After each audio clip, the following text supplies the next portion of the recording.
Olá, o meu nome é Pedro Correia e este é o terceiro vídeo para ensinar a programar em Python. E neste caso vamos continuar a trabalhar na consola e vamos aprender um bocadinho sobre lógica booleana. Não é nada de complicado, mas convém passarmos por isto antes de irmos para coisas um bocadinho mais complicadas. E lógica booleana basicamente diz que para uma pergunta de sim ou não só pode haver a resposta de sim ou a resposta de não. E, regra geral, isso são instruções básicas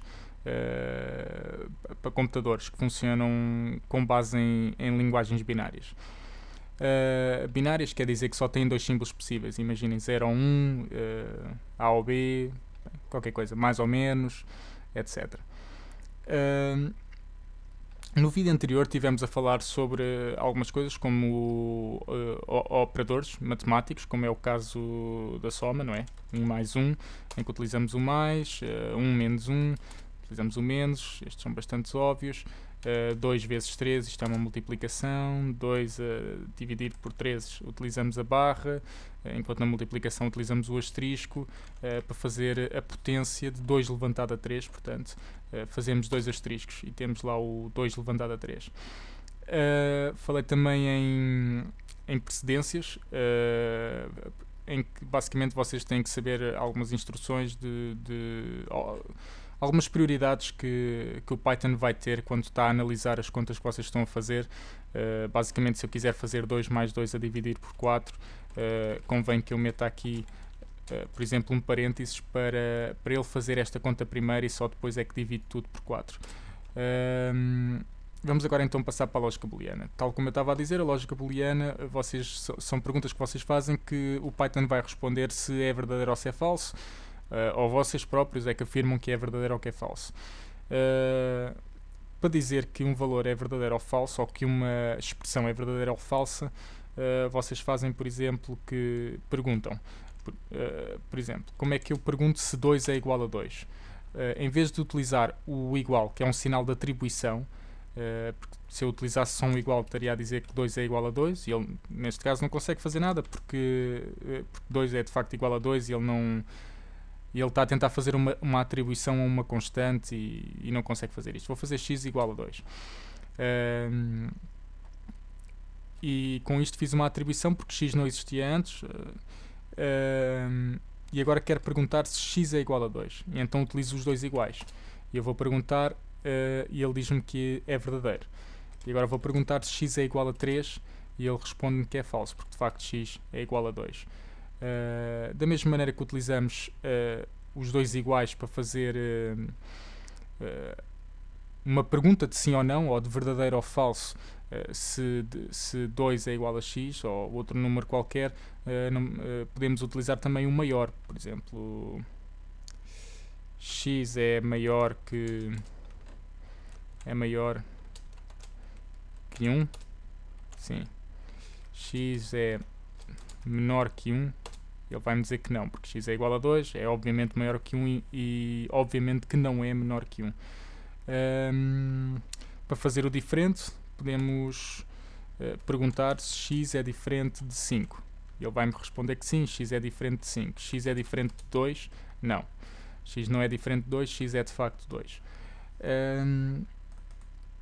E neste momento, vocês podem não estar a ver grande utilidade para este tipo de questões ao computador, e neste momento não vai ter de facto grande utilidade, só vai ter mais para a frente quando vocês começarem a programar, a fazer script mesmo, em que pode ser necessário porque estão a percorrer muitos valores e vocês querem questionar os vossos dados, as vossas bases de dados, sobre se isto é aquilo, ou seja lá aquilo que for, para cumprirem uma instrução qualquer.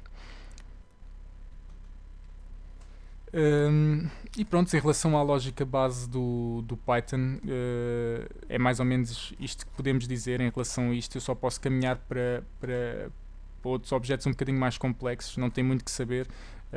Vocês só precisam mesmo de saber a maneira de fazer todas as operações matemáticas, aplicar alguma lógica booleana. Existem mais símbolos do que estes, não são os únicos. Pode-se fazer o maior ou igual, eu é que não tenho bem a certeza. x maior ou igual, será assim? Prontos. X de facto é maior ou igual que 1.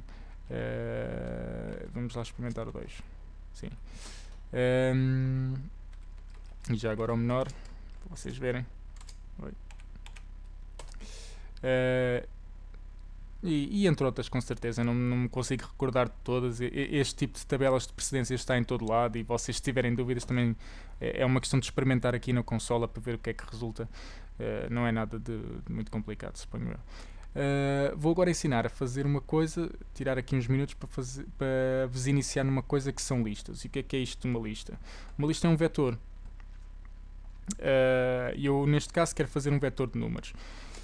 E eu vou dizer que A, que é a minha variável, à qual eu vou atribuir a lista, é igual a um vetor que é constituído pela célula 1, 2, 3, 4 e 5. E agora, se cada vez que eu for buscar A, ele vai-me buscar o vetor inteiro. Reparem que para fazer a lista, que é como se chama este objeto em Python, eu fiz isto, abri com parênteses retos e fechei com parênteses retos. E separei todos os elementos que estão lá dentro por vírgulas. Portanto, se eu quiser ir buscar o primeiro elemento, basta-me dizer que quero ir buscar o elemento que está na posição 0. Isto é importante porque pode haver confusões. Há linguagens que são diferentes, em que o primeiro elemento está de facto na posição 1, mas Python funciona da mesma maneira que funciona, por exemplo, C ou C++, se vocês tiverem alguma vez tido contacto com essas linguagens, em que a primeira posição dos vetores ou de matrizes é sempre no 0. Portanto, se eu for buscar a posição 1 aqui do A, ele vai-me dizer que a posição 1 é o 2.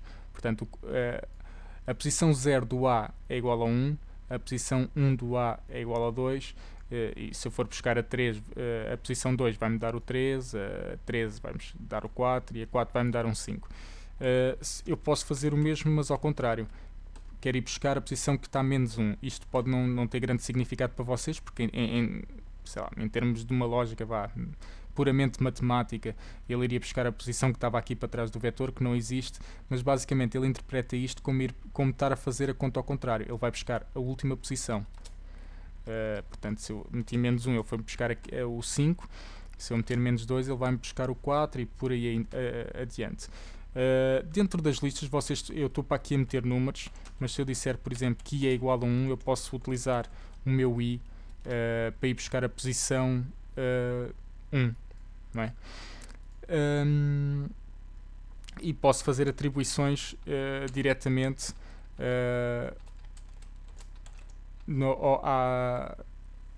atribuir só uma célula que está dentro da lista. Em vez de dizer que A passa a ser igual a um número, eu digo que a posição 2 da lista A passa a ser 10. E então, se eu for lá ver agora, a posição 2 passou a ser 10. E pronto, isto das listas funciona basicamente assim. Podem-se fazer outro tipo de coisas com as listas, mas eu antes de falar sobre isso quero falar sobre outra coisa, que são strings. E strings são o quê? Em vez de utilizarmos números, utilizamos caracteres como letras. Por exemplo, eu quero dizer que B é igual a palavra. Palavra que é uma palavra, portanto não é nada. Ele vai-me dizer que palavra não está definido porque ele não tem qualquer instrução aqui que o faça perceber que esta palavra é mesmo uma palavra e não uma variável, não é? E então ele precisa ter um caractere qualquer coisa que defina a palavra como sendo uma palavra de facto. E então nós fazemos isso com as explicas. Eu abro com aplica, digo B igual a palavra, e B neste momento passou a ser igual a palavra. Já agora vou experimentar aqui porque eu tenho ideia que que as strings se comportam como listas. Portanto, se eu for buscar a primeira posição de B, ele vai me dar a primeira letra que está lá, não é? Se eu for buscar a última posição de B, ele vai me dar a última letra que está ali na palavra.